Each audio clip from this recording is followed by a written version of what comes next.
The Buhari-led administration for the past 8 years created intervention programs to meet the needs of the health sector. However, healthcare in Nigeria is still confronted with many challenges, ranging from inadequate funding to insufficient healthcare personnel, high maternal and infant mortality rate, the brain drain as doctors and nurses flee the country in search for greener pastures, and constant strikes in the healthcare system.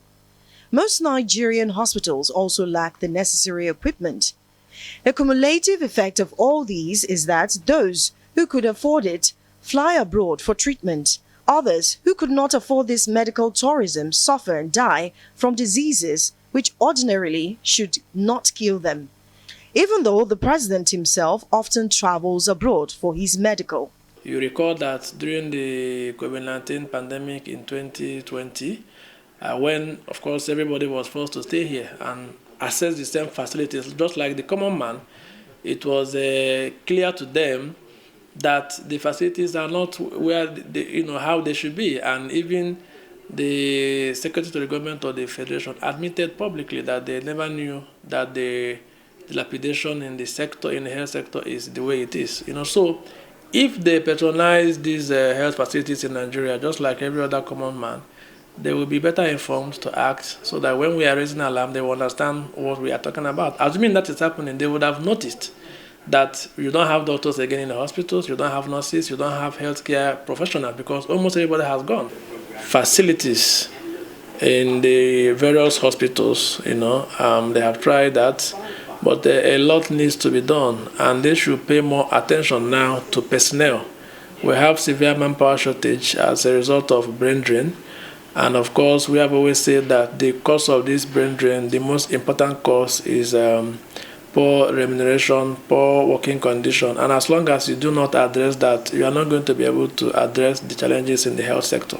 President-elect Bola Ahmed Tinubu's health agenda seeks to cover at least 40% of the population within 2 years by scaling up the National Health Insurance Scheme, increase home ownership for healthcare workers, upgrade staffing of general hospitals in every local government area, build world-class specialist hospitals in each geopolitical zone, increase healthcare workers' salaries and job creation incentives, improve data collection and analysis, domestic manufacturing of essential medicines and vaccines, amongst others.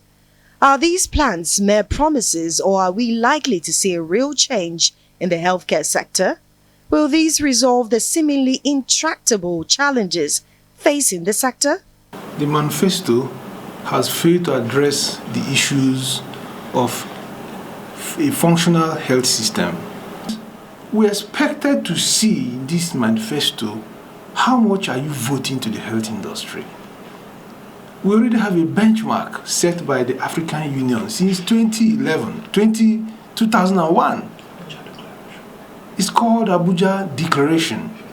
No government since then has been able to meet up with this funding. Even when we have appended our signature as a country to comply, the government should first of all not even attempt to trample on our rights. They should not affront the Nigerian Constitution of 1999 as amended. Section 41 and 42 guarantees you freedom of migration, freedom of movement, and it protects you against discrimination. You cannot single me out simply because I'm a doctor and begin to trample on my rights that I cannot move. You want to burn me. Fine, you should look at the reasons why I want to leave. That bill is obnoxious, and we're very optimistic that it will not pass. However, we're not taking it lightly because it's already past second reading. We are waiting for them at the public hearing.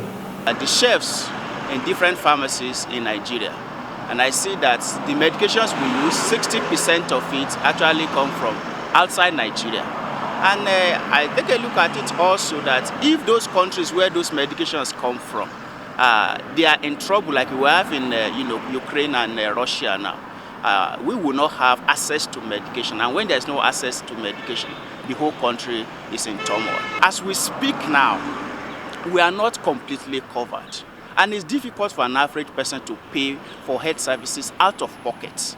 So if you have health insurance that is completely well covered, I would like the incoming administration to take a look at how they can produce more healthcare practitioners, especially pharmacists, increase the capacity of training institutions. And when they are increased and we have produced more, we should make available some social services and social schemes, and that can make or that can entice an average pharmacist to stay back in the country. In order to get it right in the health sector, once and for all, there has to be concerted efforts from all stakeholders to improve the healthcare outcomes for all Nigerians. Olije Wapera, Arise News.